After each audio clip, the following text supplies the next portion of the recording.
Hai, salam sejahtera, selamat petang Tuan. Okey, pertama sekali saya ingin memperkenalkan diri saya. Nama saya Nurjaka Farhana binti Ismail, dan saya student dari UMS dan dari program Hubungan Industri. So, tujuan saya hari ini adalah untuk menebar Tuan. Jadi sebelum tu boleh Tuan perkenalkan diri Tuan terlebih dahulu. Okey, baik. Terima kasih, Cik ya. Baik, nama saya Canai Anak Babang. Umur saya 38 tahun dan kerjaya saya guru di sebuah Hmm. sekolah di area Papar dan pendidikan tertinggi saya ijazah sarjana muda. Pengalaman bekerja tu ada sebagai guru lebih kurang 11-12 tahun begitulah. Jadi itu sedikit sebanyak latar belakang yang saya boleh kongsikan di sinilah, Cik ya. Baik, teruskan. Ya.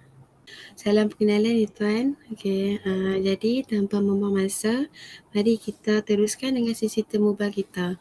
Okey, untuk soalan pertama saya ialah, bolehkah Tuan ceritakan sedikit sebanyak tentang peristiwa penting yang berlaku sebelum atau selepas Perang Dunia yang Kedua? Okey, sebelum dan selepas mana-mana lah tu kan. Mana-manalah. Okey, mana-mana. Kalau dua-dua pun boleh lah kan. Boleh saja. Okey, baik. Sebelum Perang Dunia Kedua, apa yang berlaku di Sabah ya. Apabila kita berbicara tentang apa yang berlaku di Sabah, kita dalam kes Perang Dunia Kedua merangkumi satu aspek politik, dua ekonomi dan sosial. Jadi saya Hmm. tidak tahu apa persoalan yang sebenarnya. Jadi saya cubalah satu-satulah ya, Cik ya. Boleh, Baik. boleh. Perang Dunia Kedua, sebelum Perang Dunia Kedua di Sabah, kalau dari segi politiknya, ya Sabah sebahagian besar adalah di bawah pengaruh kerajaan Brunei.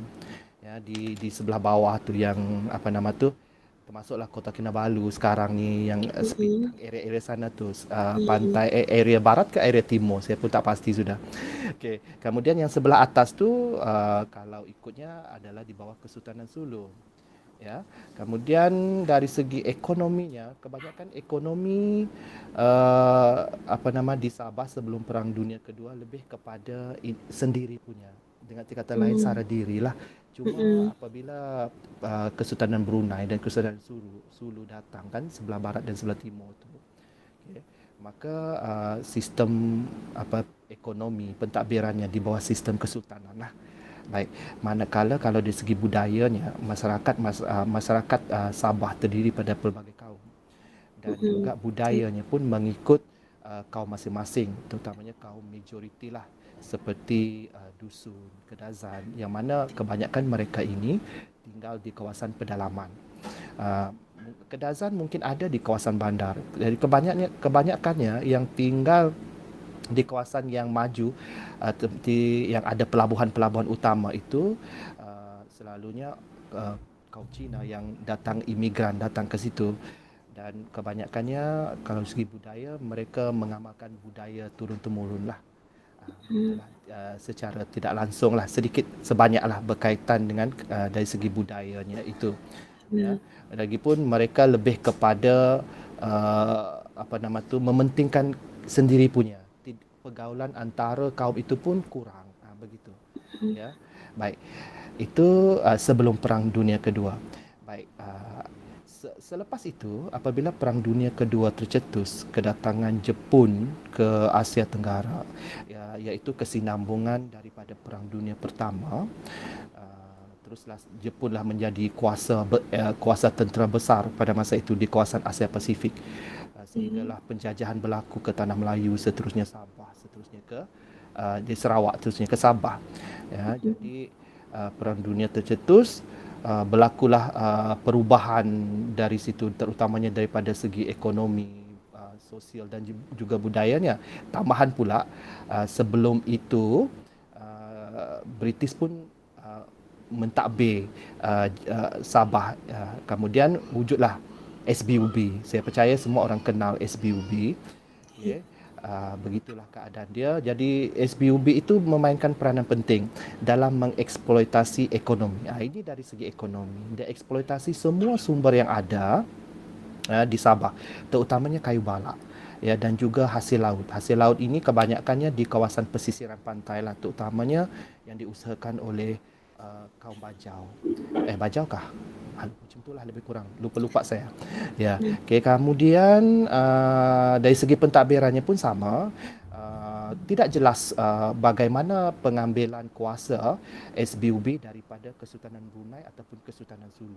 Sehinggalah banyak isu-isu sekarang pun perebutan masih lagi ada yang mengungkit tentang kedudukan Sabah sampai sekarang pun sebenarnya. Tetapi harus diingat Sabah tetap merdeka di dalam pembentukan Malaysia. Baik, itu dari segi pentadbiran. Selepas itulah SBUB lah yang kontrol semua sehinggalah Hmm. pentadbiran British ambil semua. Begitu. Fungsi tujuan utamanya adalah jelas dari segi ekonomi, eksploitasi ekonomi. Kemudian kalau dari segi itu politik, ekonomi sudah. Selepas Perang Dunia Kedua juga dari segi budaya, mulalah pencampuran etnik, pencampuran budaya. Apabila Hmm.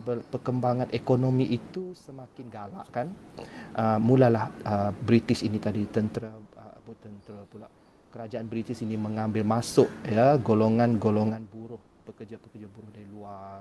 Ya, masuklah pencampuran budaya di situ. Begitu.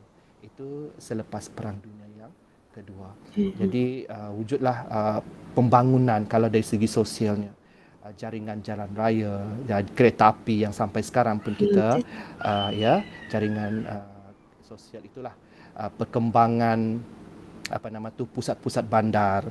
Kalau dahulu Kudat, selepas Kudat itu Hmm. yang pertama, kemudian pergi ke Sandakan. Itu pun sudah dibom. Selepas dibom, pergilah pindah ke J Sultan. Sebelum nama J Sultan itu api-api. Sekarang kita kenali sebagai Kota Kinabalu. Sebab ramai masyarakat Sabah sendiri tidak tahu asal usul Kota Kinabalu tu, nama asal dia apa, ramai ya. Jadi asalnya api-api. Dulu sebelum itu Singgah Mata, betul tak? Ya, Singgah Mata nama dia. Jadi itulah banyaklah dari segi sosioekonominya perkembangan yang positif lah. Kalau selepas Perang Dunia yang Kedua, walaupun semasa Perang Dunia Kedua itu banyak kehancuran yang berlaku akibat pengeboman dan Hmm. juga peperangan. Tidak dinafikanlah ya. Baik, itu saja untuk soalan yang pertama. Okey, Okey, Cik, silakan. sangat menarik ya info-info daripada Tuan dan saya pun dapat ilmu baru. Okey, untuk soalan yang kedua, pada pendapat Tuan, apakah perubahan sejarah dan budaya di Sabah sama ada sebelum ataupun selepas selepas Dunia Kedua? Okey, perubahan budaya seperti yang saya katakan tadi, ada saya sentuhkan sedikit tadi kan yang untuk soalan pertama, Hmm. budaya. Budaya Sabah ini adalah sebenarnya sebelum itu dia agak tertutup ya, mengikut kaum masing-masing dan juga pekerjaan kaum-kaum itu pun mengikut budaya mereka juga, mengikut di mana tempat tinggal mereka juga. Itu sebelum Perang Dunia. Tak ada campur tangan lagi. Boleh katakan agak tertutup. Kalau masyarakat dusunnya dengan sistemnya sendiri, dengan Hmm. kaum-kaum kerabatnya sendiri di kawasan pedalaman. Kalau kedazannya begitu juga. Ya, dari segi budayanya. Budaya ni macam perayaan, apa lagi ya, banyaklah berkaitan dengan kehidupan. Ya, Hmm. kalau masyarakat contohnya Baja di kawasan pesisiran pantai, begitu. Kalau masyarakat yang asal usulnya golongan imigran seperti Cina, India pun, itu pun selepas kedatangan pihak British apabila membawa masuk tenaga-tenaga buruh Ya. dari luar itu. Jadi itu sebelum Perang Dunia Kedua. Selepas Perang Dunia Kedua, apabila percampuran daripada pelbagai kaum, perkembangan sosioekonomi ya, jadi sudah agak terbuka ya, maksudnya uh, terpengaruh dengan pekerjaan, perkembangan pekerjaan itu, perkembangan politik itu, perkembangan peluang pekerjaan itu. Jadi budaya dia sedikit sebanyak dipengaruhi oleh persekitaran. Tetapi kalau budaya asal usulnya di situ, saya percaya sampai sekarang masih lagi masyarakat pribumi di Sabah mengekalkan budaya asal mereka lah. Ya. Itu dari segi budaya. Kalau perayaannya pun, kalau orang selalu kaitkan dengan budaya perayaan. Sebenarnya bukan sekadar itu saja ya. Budaya Hmm. ini amalan, latar belakang itu pun budaya dia. Tapi selepas Perang Dunia Kedua, perubahan itu berlakulah, sedikit sebanyak mempengaruhi budaya setengah masyarakat, terutamanya kaum Kedazan dusun, kemudian kaum-kaum di kawasan, saya suka Sentuh Bajau, area-area sana tu yang pesisiran pantai, ekonomi mereka semakin berkembang, begitu. Walaupun sebenarnya mereka banyak dipengaruhi oleh pemerintahan ataupun pentadbiran SBUB. Selepas itu adalah pentadbiran British. Itulah sedikit sebanyak untuk budaya. Okey, baik. Okey. Saya rasa perkongsian ini sangat menarik bagi saya. Okey, saya rasa setakat ini saja soalan saya untuk Tuan. Jadi untuk akhiri video ini, saya ingin mengucapkan terima kasih sangat kerana sudi pinjamkan masa Tuan untuk sesi temu bual ini. Jadi sekian, terima kasih. Semoga Tuan sihat selalu.